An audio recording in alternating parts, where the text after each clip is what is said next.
Hello students, मैं S Chandrawat स्वागत करता हूं आप सभी का विनायक एजुकेशन ग्रुप के इस ऐप के ऊपर। प्यारे विद्यार्थी, आपके सामने फिर से लेकर हाजिर हो चुका हूं 12th क्लास केमिस्ट्री। उस 12th क्लास केमिस्ट्री के अंदर अपन चर्चा कर रहे हैं लेसन 1 ठोस अवस्था सॉलिड स्टेट। देखिए, ठोस अवस्था के बारे में अपनी चर्चा चल रही है, विभिन्न प्रकार की त्रुटियों से संबंधित, विभिन्न प्रकार के दोषों से संबंधित। और इस दोष के अंदर बात कर चुके हैं अपन आयनिक क्रिस्टलों के दोषों में पहला प्रकार, और वो है अपना स्टाइकियोमेट्रिक दोष या रस समीकरणमितीय दोष। उसके बाद आयनिक क्रिस्टलों के दोषों के अंदर ही दूसरे प्रकार के बारे में बात करेंगे, और वो है अपना नॉन स्टाइकियोमेट्रिक दोष या अरस समीकरणमितीय दोष। अब क्या होता है ये दोष, किस प्रकार से उत्पन्न होता है, इस सब के बारे में अपन यहाँ पर विस्तार से चर्चा करने वाले हैं, तो ध्यान से आप लोग उसको समझने का प्रयास कीजिए। ठीक है, तो शुरू करते हैं अपना आज का ये टॉपिक।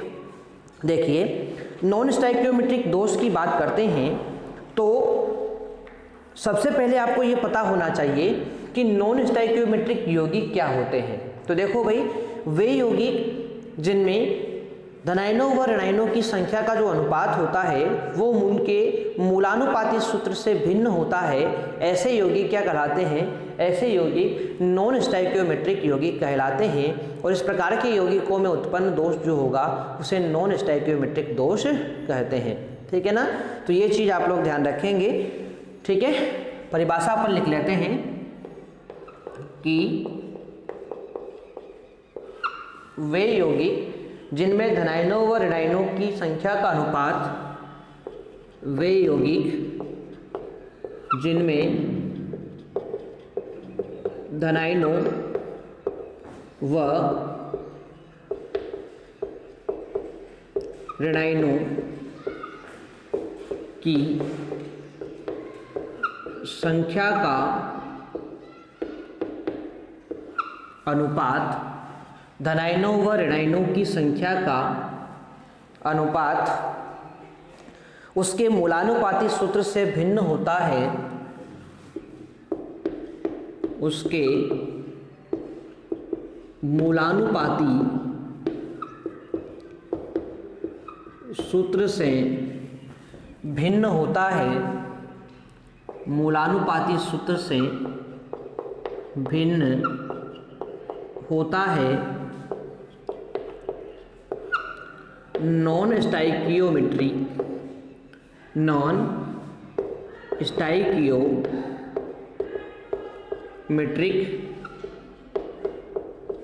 यौगिक कहलाते हैं। क्या कहलाते हैं? नॉन स्टाइकियोमेट्रिक यौगिक कहलाते हैं। ठीक है भाई, और इनमें उत्पन्न त्रुटि को नॉन स्टाइकियोमेट्रिक दोष कहते हैं। ठीक है, और इनमें उत्पन्न त्रुटि को नॉन स्टाइकियोमेट्रिक दोष, नॉन स्टाइकियोमेट्रिक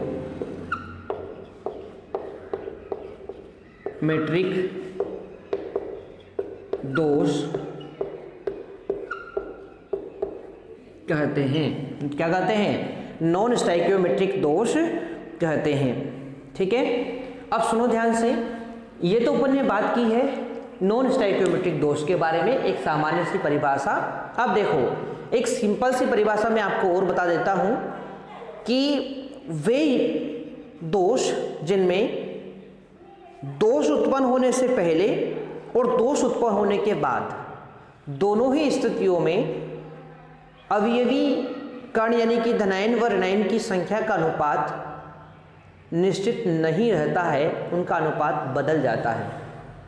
मैंने आपको बताया था कि स्टाइकियोमेट्री दोष में क्या होता है, उसमें दोष उत्पन्न होने से पहले, दोष उत्पन्न होने के बाद धनायनों व ऋणायनों की संख्या का अनुपात हमेशा निश्चित रहता है, यानी जितने धनायन ऋणायन का अनुपात पहले था बाद में भी उतना ही रहेगा।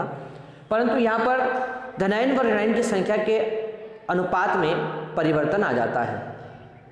ठीक है, तो इस प्रकार के दोष को अपन क्या बोलते हैं? नॉन स्टाइकियोमेट्रिक दोष कहते हैं। और सुनो ध्यान से, ये जो दोष होता है ये मुख्यतः संक्रमण धातुओं यानी कि डी ब्लॉक के तत्व और अंतः संक्रमण धातुएं यानी कि एफ ब्लॉक के तत्व, डी और एफ ब्लॉक के तत्वों में ये दोष देखने को मिलता है, क्योंकि उनमें ही परिवर्तनशील ऑक्सीकरण अवस्था देखने को मिलती है। तो इसीलिए ये जो दोष होता है ये दोष संक्रमण धातुओं यानी कि डी ब्लॉक के तत्व और एफ ब्लॉक के तत्वों के अंदर देखने को मिलता है। ये बात भी आप लोगों को यहाँ पर ध्यान रखनी है, ठीक है। तो यहाँ पर मैं आप लोगों को बता दूं कि ये दोष मुख्यतः संक्रमण धातुओं, ये दोष मुख्यतः संक्रमण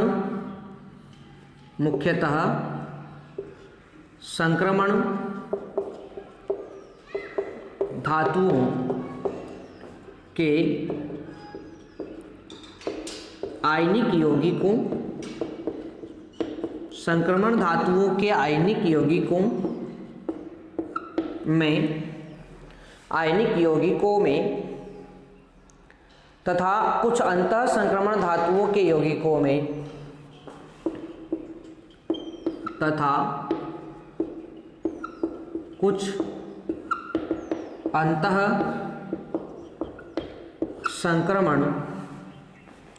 अंतः संक्रमण तत्वों के यौगिकों में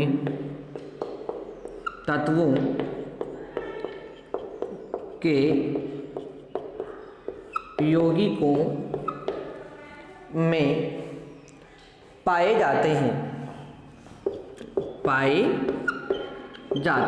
तो ये दोष जो होंगे ये डी व एफ ब्लॉक के तत्वों में मुख्यतः देखने को मिलते हैं।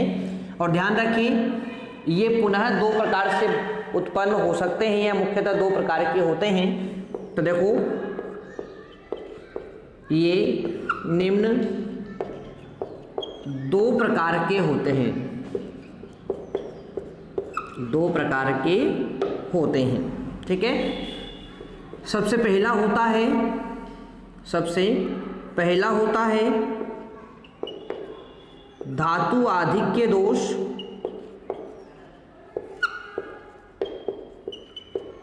और दूसरा होता है धातु न्यूनता दोष। तो देखो भाई आप लोग ध्यान रखेंगे कि ये जो दोष होते हैं ना नॉन स्टोइकियोमेट्रिक दोष, ये मुख्यतः दो प्रकार से उत्पन्न होते हैं या दो प्रकार के होते हैं। एक होता है धातु आधिक्य दोष और एक होता है धातु न्यूनता दोष। अब धातु का मतलब तो आप लोग जानते हैं धनायन होता है, ठीक है। तो यदि किसी क्रिस्टल में धनायन व ऋणायन की अधिकता हो जाती है तो धनायन व ऋणायन की अधिकता के कारण उत्पन्न दोष कौन सा होगा? धातु आधिक्य दोष कहलाएगा। तथा धनायन व ऋणायन की कमी हो जाती है तो कमी के कारण उत्पन्न दोष क्या कहलाएगा? धातु न्यूनता दोष कहलाएगा। तो बहुत सिंपल सी बात है, धनायन की अधिकता के कारण उत्पन्न दोष धातु आधिक्य दोष और धनायन की कमी के कारण उत्पन्न दोष धातु न्यूनता दोष कहलाता है, ठीक है। तो इन दोनों दोषों के बारे में अपन चर्चा यहाँ पर करेंगे विस्तार पूर्वक। आशा करता हूँ यहाँ तक की बात आपको समझ में आ गई होगी।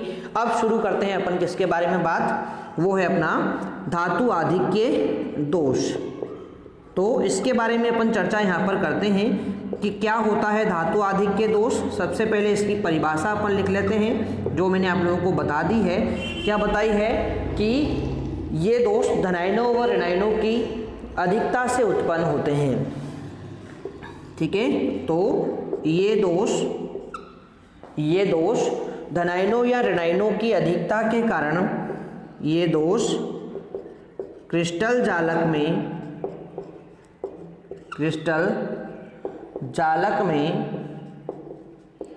धनायनों व ऋणायनों की अधिकता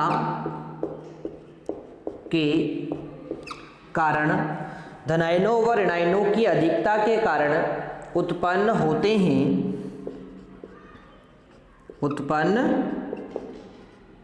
हैं, ठीक है। तो ये किसके कारण उत्पन्न होंगे? दो कारणों से उत्पन्न होंगे। सॉरी, मैंने बात बता दी यहाँ पर, क्या बता दी है कि ये दोष क्रिस्टल जालक में धनायनों व ऋणायनों की अधिकता के कारण उत्पन्न होते हैं, यानी क्रिस्टल जालक के अंदर धनायन की अधिकता हो जाए या ऋणायन की अधिकता हो जाए, इसके कारण ये दोष उत्पन्न होते हैं। ठीक है ना, नाम से पता चल जाता है। अब देखो भाई, ये निम्न दो प्रकार से उत्पन्न हो सकते हैं। ठीक है, ये दोष जो होते हैं ये भी दो प्रकार से उत्पन्न हो सकते हैं भाई। ठीक है, तो इसको भी लिख लेते हैं अपन कि ये दोष निम्न दो प्रकार से उत्पन्न हो सकते हैं, यानी ये जो दोष होते हैं ये दो प्रकार से उत्पन्न हो सकते हैं। अब वो दो प्रकार कौन से हैं उनके बारे में चर्चा कर लें। तो देखो, पहला प्रकार होता है ऋणायनिक रिक्तिका के कारण, ऋणायनिक रिक्तिका के कारण। ठीक है, ऋणायनिक रिक्तिका के कारण। और सेकंड बात करेंगे अपन अतिरिक्त धनायन के अंतराकाशी स्थलों में, अंतराकाशी स्थलों में उपस्थिति के कारण, उपस्थिति के कारण। तो देखो, दो प्रकार से उत्पन्न हो सकते हैं। एक तो ऋणायनिक रिक्तिका के कारण उत्पन्न हो सकते हैं और अतिरिक्त धनायन के अंतराकाशी स्थलों में उपस्थिति के कारण ये दोष उत्पन्न हो सकते हैं। ठीक है ना, तो एक बार ध्यान से वापस मैं रिपीट कर रहा हूँ, समझने का प्रयास कीजिएगा। नॉन स्टोइकियोमेट्रिक दोष या अरस समीकरण मितीय दोष कहते किसे हैं? तो सुनो ध्यान से, वे यौगिक जिनमें धनायनों व ऋणायनों की संख्या का अनुपात उसके मूलानुपाती सूत्र से भिन्न होता है, नॉन स्टोइकियोमेट्रिक यौगिक कहलाते हैं। और इन यौगिकों में उत्पन्न त्रुटि को अपन नॉन स्टोइकियोमेट्रिक दोष कहते हैं। ये दोष मुख्यतः संक्रमण धातुओं के आयनिक यौगिकों में तथा कुछ अंतः संक्रमण तत्वों के यौगिकों में देखने को मिलते हैं। ये दो प्रकार के होते हैं, धातु आधिक्य दोष, धातु न्यूनता दोष। धातु आधिक्य दोष धनायन ऋणायन की अधिकता के कारण उत्पन्न होता है और धातु न्यूनता दोष धनायन की कमी के कारण उत्पन्न होता है। अब पहले बात करते हैं धातु आधिक्य दोष के बारे में। तो बता दिया मैंने आप लोगों को कि ये धनायनों व ऋणायनों की अधिकता के कारण उत्पन्न होता है। और देखो, ये दोष धातु आधिक्य दोष भी दो प्रकार से उत्पन्न हो सकता है। इसमें पहला है ऋणायनिक रिक्तिका के कारण धातु आधिक्य दोष और दूसरा होता है अतिरिक्त धनायन के अंतराकाशी स्थलों में उपस्थिति के कारण धातु आधिक्य दोष। तो ये दो प्रकार से उत्पन्न हो सकता है धातु आधिक्य दोष। अब इन दोनों के बारे में अपन चर्चा करेंगे कि ऋणायनिक रिक्तिका से कैसे उत्पन्न होता है और अतिरिक्त धनायन के अंतराकाशी स्थलों में उपस्थिति के कारण किस प्रकार से यह दोष उत्पन्न होता है। ठीक है, तो एक एक को ध्यान से आप लोग समझते जाइए और साथ के साथ इसको पढ़ते जाइए। कहीं पर कोई प्रॉब्लम आती है तो कमेंट बॉक्स में कमेंट करके मुझे बता दिए करें आप लोग, ताकि सारी प्रॉब्लम आपकी सोल्व कर दी जाए। और देखो, अभी कोरोना के इस टाइम में वापस संख्या बढ़ती जा रही है मरीजों की, तो इसीलिए स्कूल खुलना जो है वो संभव नहीं हो पा रहा है। तो आप लोगों को जो भी तैयारी करनी है वो आगे इसी प्रकार से ऑनलाइन करनी होगी। इसीलिए सभी विद्यार्थी जो है वो ध्यानपूर्वक तैयारी करते रहें बेटा, क्योंकि दिक्कत ये है कि यदि स्कूल ओपन नहीं हुए तो अपन कहीं के भी नहीं रहेंगे। ठीक है ना, तो इसीलिए जो भी चीज़ें आप लोगों को यहाँ से उपलब्ध करवाई जा रही है उन सभी सब्जेक्ट की रेगुलर क्लास लेते रहिए। और कहीं पर कोई दिक्कत आती है तो आप लोग कमेंट बॉक्स में कमेंट करके पूछ सकते हैं, कॉल करके पूछ सकते हैं, व्हाट्सएप से पूछ सकते हैं, बहुत सारे ऑप्शन आपके पास उपलब्ध है। ठीक है ना, तो कैसे भी आप अपना प्रॉब्लम को सोल्व कर सकते हैं। आपकी हर प्रॉब्लम को अच्छे से यहाँ पर सोल्व किया जाएगा, परंतु ध्यान रहे आपको पढ़ाई जारी रखनी है। ठीक है, यदि पढ़ाई में कमी आपकी हुई तो लॉस आप लोगों का होगा। इसीलिए जो है आप लोग इस पीरियड के अंदर ध्यान से अच्छे से पढ़ते रहें, हर चीज़ को अच्छे से समझते रहें, क्योंकि देखो बेटा ये आप लोगों के पास मौका बहुत कम मिलने वाला है। ये मानो कि 60% सिलेबस या 60% सिलेबस जो आपका हुआ है, ये सिलेबस आपको बहुत कम मिलेगा आगे। इतने से सिलेबस में यदि आप लोग चाहें तो अच्छी परसेंटेज बना सकते हैं, अपनी अच्छी मार्कशीट आप लोग ले सकते हैं, ठीक है। तो इसीलिए आप लोगों से बताया जा रहा है यहाँ पर कि ध्यान से आप लोग उसको पढ़ते रहें, समझते रहें, कहीं पर कोई दिक्कत आती है तो आप लोग उससे पूछें, ठीक है। और जितने टेस्ट आप लोगों के यहाँ पर लिए जाते हैं उन सारे टेस्ट को आप लोग अटेंड करने की कोशिश करें। देखो इसी बहाने आप लोग कम से कम एक बार टेस्ट के बहाने उस पार्ट का रिवाइज कर लेते हैं, इसीलिए आप लोगों का वो पार्ट अच्छे से कंप्लीट हो जाता है। तो टेस्ट लेने का बस एक ही वजह है कि आप लोग उस बहाने उस पार्ट का रिवाइज कर लें, ठीक है ना। तो टेस्टों को आप लोगों को रेगुलर देते रहना है और जो भी बातें आपको यहाँ पर समझाई जाए उनको समझते रहना है, ठीक है। तो इस तरह से अपन ने बात कर ली है यहाँ पर धातु आदि के दोष के बारे में। अब सबसे पहले बात कर लेते हैं यहाँ पर ऋणायनिक रिक्तिका के कारण धातु आदि के दोष। तो देखो भाई ऋणायनिक रिक्तिका के कारण पहली बात करेंगे अपन यहाँ पर ऋणायनिक, है ना, इस प्रकार से रिक्तिका के कारण, रिक्तिका के कारण। तो देखो भाई ऋणायनिक रिक्तिका के कारण धातु आदि के दोष कैसे होता है, इस चीज को आप लोग समझने का यहाँ पर प्रयास करें। मैं आप लोगों को यहाँ पर समझा देता हूँ, इस चीज को ध्यान से देखो। देखो जैसे अपन को कोई क्रिस्टल दिया हुआ है, NaCl का क्रिस्टल आपको दे रखा है इस प्रकार से, ठीक है। थोड़ा सा नीचे आ गया है, इसको थोड़ा सा ऊपर अपन लिख देते हैं यहाँ पर ऋणायनिक रिक्तिका के कारण, रिक्तिका के कारण, ठीक है भाई। चलो तो देखो NaCl minus Na plus Cl minus, ठीक है, फिर वापस Cl minus Na plus Cl minus Na plus, ठीक है। इसी प्रकार से Na plus Cl minus Na plus Cl minus, ठीक है। तो इस तरह से ये NaCl का क्रिस्टल आपको दिया गया है भाई यहाँ पर, ठीक है, इस तरह से। अब देखो ये जो NaCl का क्रिस्टल आपको दिया हुआ है यहाँ पर, इसी से अपन सारी चीज़ें समझने का प्रयास करेंगे, तो आप लोग ध्यान से इसको समझें। अब देखो भाई क्या होता है इसमें, ये NaCl क्रिस्टल है, ठीक है। अब देखो क्या होता है, NaCl क्रिस्टल जो होता है ना, जब इस NaCl क्रिस्टल को आप लोग क्या करते हैं, जब इस NaCl क्रिस्टल को अपन सोडियम की वाष्प में गर्म करते हैं, जब इस NaCl के क्रिस्टल को, इस नमक के क्रिस्टल को आप सोडियम की वाष्प में गर्म करते हैं ना, तो सोडियम के जो परमाणु होते हैं वो इस क्रिस्टल के चारों तरफ इस प्रकार से जमा हो जाते हैं, ठीक है ना। सोडियम के परमाणु चारों तरफ इस क्रिस्टल के क्या हो जाते हैं, जमा हो जाते हैं, ठीक है भाई।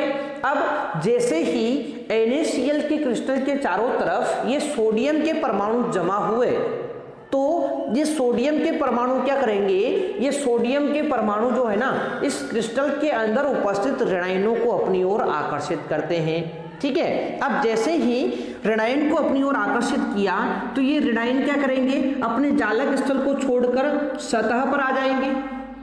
अपने जालक स्थल को छोड़कर ये जो ऋणायन है ये क्या आ जाएंगे, ये सतह पर आने का प्रयास करेंगे। अब देखो भाई जैसे ही ये ऋणायन अपने जालक स्थल को छोड़कर क्रिस्टल से बाहर आता है, तो ये जिस स्थान को छोड़कर आया था वहां पर ये इलेक्ट्रॉन को छोड़ आता है, ठीक है ना भाई। अब सुनो, परमाणु तो कहां चला गया, क्रिस्टल से बाहर चला गया, तो क्रिस्टल से बाहर जाकर ये तो क्या करेगा, ये तो इस Na के साथ मिलकर NaCl युग्म का निर्माण कर लेगा।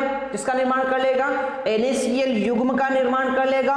परंतु ये जो आप लोगों को जहां से छोड़कर गया था ना, ये जालक स्थल को, वहां पर ये इलेक्ट्रॉन छोड़ गया है, ठीक है। और ये जो रिक्तिका यहां पर उत्पन्न हुई थी उसमें इलेक्ट्रॉन के कारण कौन सा आवेश आ गया है, ऋणावेश आ गया है, इसीलिए इस रिक्तिका को अपन क्या बोलते हैं, ऋणायनिक रिक्तिका कहते हैं। क्या बोलते हैं इसको, ऋणायनिक रिक्तिका कहते हैं। अब बात आएगी कि सर इस ऋणायनिक रिक्तिका के कारण आपने ऐसा क्यों बोला कि धातु आधिक्य दोष हुआ।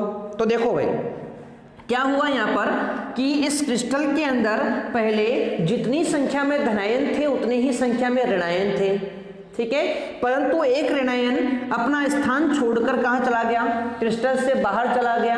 जब एक ऋणायन क्रिस्टल से बाहर गया है तो एक धनायन की अधिकता हो जाएगी ना भाई, और उस एक धनायन की अधिकता के कारण ही अपन क्या बोलते हैं, इस दोष को क्या बोलते हैं, धातु आधिक्य दोष कहते हैं। ठीक है भाई, तो बहुत सिंपल सा तरीके से मैंने आपको समझा दिया है कि जब NaCl क्रिस्टल को आप लोग क्या करते हैं, NaCl क्रिस्टल को जब आप सोडियम की वाष्प में गर्म करते हैं तो सोडियम के परमाणु इसकी चारों ओर की सतह पर जाकर चिपक जाते हैं, और ये चारों तरफ जब चिपक गए हैं तो यहाँ पर ये सोडियम क्या करेंगे, ये क्रिस्टल के अंदर उपस्थित ऋणायनों को अपनी ओर आकर्षित करेंगे, जिससे ये ऋणायन अपने जालक स्थल को छोड़कर क्रिस्टल से बाहर जाकर इस सोडियम के साथ सोडियम युग्म का NaCl युग्म का निर्माण कर लेते हैं, और जिस स्थान को वो ऋणायन छोड़कर गया है वहां पर इलेक्ट्रॉन छोड़ जाता है, और इस इलेक्ट्रॉन के कारण वहां पर ऋणायनिक रिक्तिका उत्पन्न हो जाती है, और इस प्रकार इस ऋणायनिक रिक्तिका के कारण यहाँ पर धातु आधिक्य दोष उत्पन्न हो जाता है। ठीक है, तो यहाँ तक बात आपको समझ में आ गई। अब सुनो, ऋणायनिक रिक्तिका के कारण धातु आधिक्य दोष तो उत्पन्न हो गया, परंतु ये जो ऋणायनिक रिक्तिका है ना, इसका अपन एक विशेष नाम देते हैं, ठीक है ना, जो आप लोगों से एग्जाम में पूछा गया है बहुत बार, बहुत इंपॉर्टेंट पॉइंट है ये। इस ऋणायनिक रिक्तिका को अपन बोलते हैं F केंद्र। क्या बोलते हैं इसको, F केंद्र कहते हैं। अब F केंद्र क्यों बोला, क्योंकि सुनो ध्यान से, ये जो ऋणायनिक रिक्तिका है ना, इस ऋणायनिक रिक्तिका के कारण इस क्रिस्टल के अंदर विभिन्न प्रकार के रंग उत्पन्न हो जाते हैं। जैसे NaCl का क्रिस्टल है तो इस NaCl के क्रिस्टल के कारण ये जो क्रिस्टल के अंदर जो ऋणायनिक रिक्तिका बनी है ना F केंद्र, इस F केंद्र के अंदर, इस F केंद्र के कारण ये क्रिस्टल पीला पड़ जाता है। तो वैसे तो आप लोगों ने देखा है नमक सफेद होता है, क्या होता है, सफेद, परंतु इस F केंद्र के बनने के कारण ये क्रिस्टल क्या हो जाता है, ये पीला पड़ जाता है, और इस प्रकार से इस F केंद्र के कारण रंग उत्पन्न हुआ है, इसीलिए इसका नाम F रखा हुआ है, F केंद्र रखा हुआ है। क्यों, क्योंकि आपको पता होना चाहिए कि ये जो F है ना, ये F शब्द जर्मन भाषा के फोरबेनजेटर शब्द से लिया गया है, जिसका अर्थ होता है रंग। क्या होता है, रंग होता है।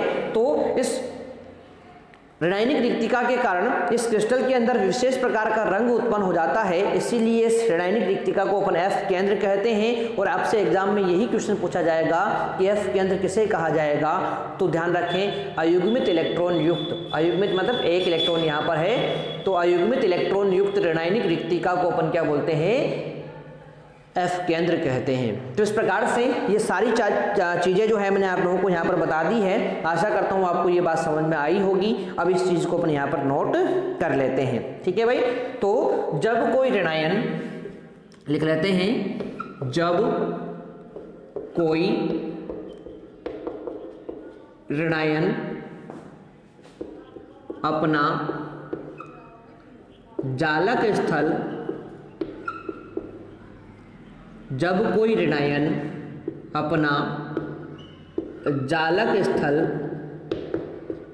छोड़कर, जब कोई ऋणायन अपना जालक स्थल छोड़कर चला जाता है, छोड़कर चला जाता है, तो वह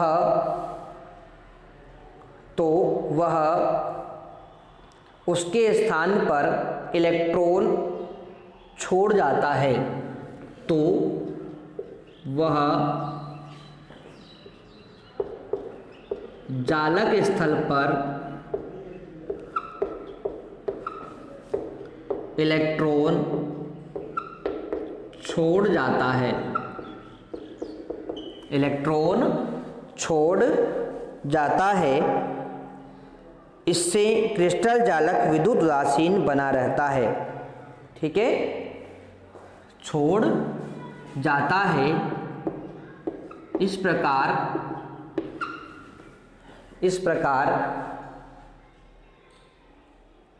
ऋणायनिक रिक्ति का दोष उत्पन्न हो जाता है। इस प्रकार ऋणायनिक रिक्ति का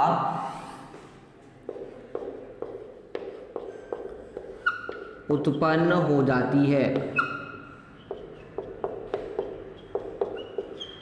उत्पन्न हो जाती है। ठीक है। और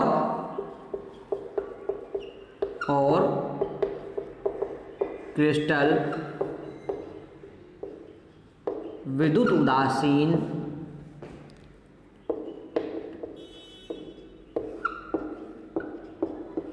बना रहता है। क्रिस्टल जो है वो विद्युत उदासीन बना रहता है। तो ध्यान रखेंगे आप लोग, जब कोई ऋणायन अपना जालक स्थल छोड़कर चला जाता है तो वो जालक स्थल पर इलेक्ट्रॉन छोड़ जाता है। इस प्रकार ऋणायनिक रिक्ति का उत्पन्न हो जाती है और क्रिस्टल विद्युत उदासीन बना रहता है। ठीक है ना। जैसे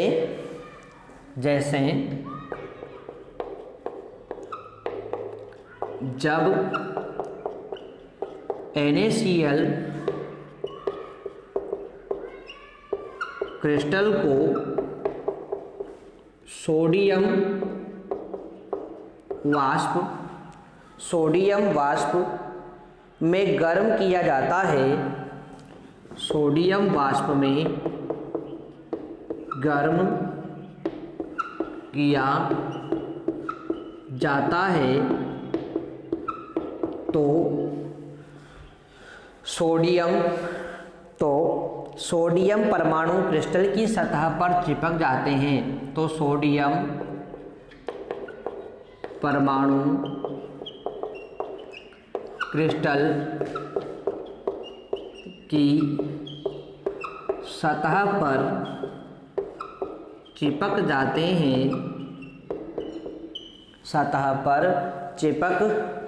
जाते हैं, जिससे Cl माइनस आयन अपने जालक स्थल चिपक जाते हैं, जिससे Cl माइनस आयन अपने जालक स्थल को छोड़कर अपने जालक स्थल पर इलेक्ट्रॉन छोड़कर सतह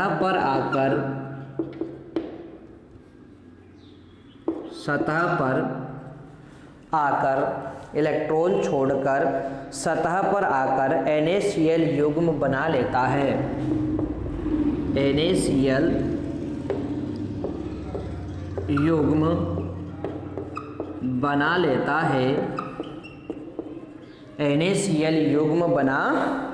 है। इस प्रकार अयुग्मित इलेक्ट्रॉन युक्त इस प्रकार निर्मित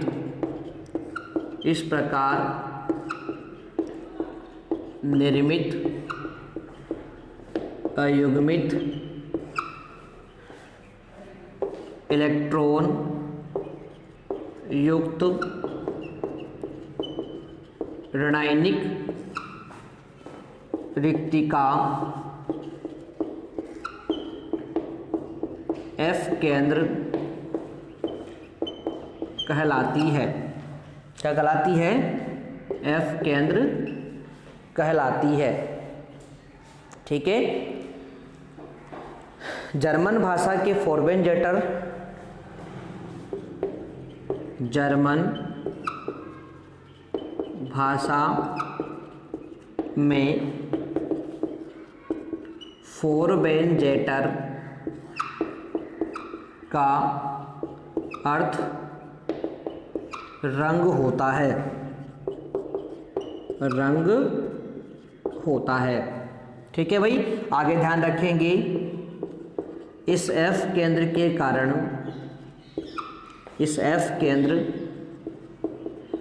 कारण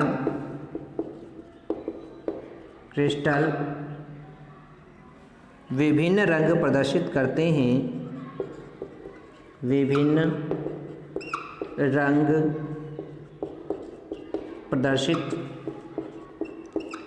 करते हैं, जैसे NaCl, LiCl, पीला रंग तथा KCl, बैंगनी रंग। तो ये था अपना ऋणायनिक रिक्तिका के कारण धातु आदि के दोष यहाँ पर समाप्त। तो आप लोग इसको अच्छे से कंप्लीट कीजिएगा, एक दो बार इस वीडियो को ध्यान से देख लीजिएगा, समझ में आ जाएगी सारी बातें। ठीक है, तो मिलते हैं अपन नेक्स्ट वीडियो के अंदर, तब तक के लिए टेक केयर, बाय।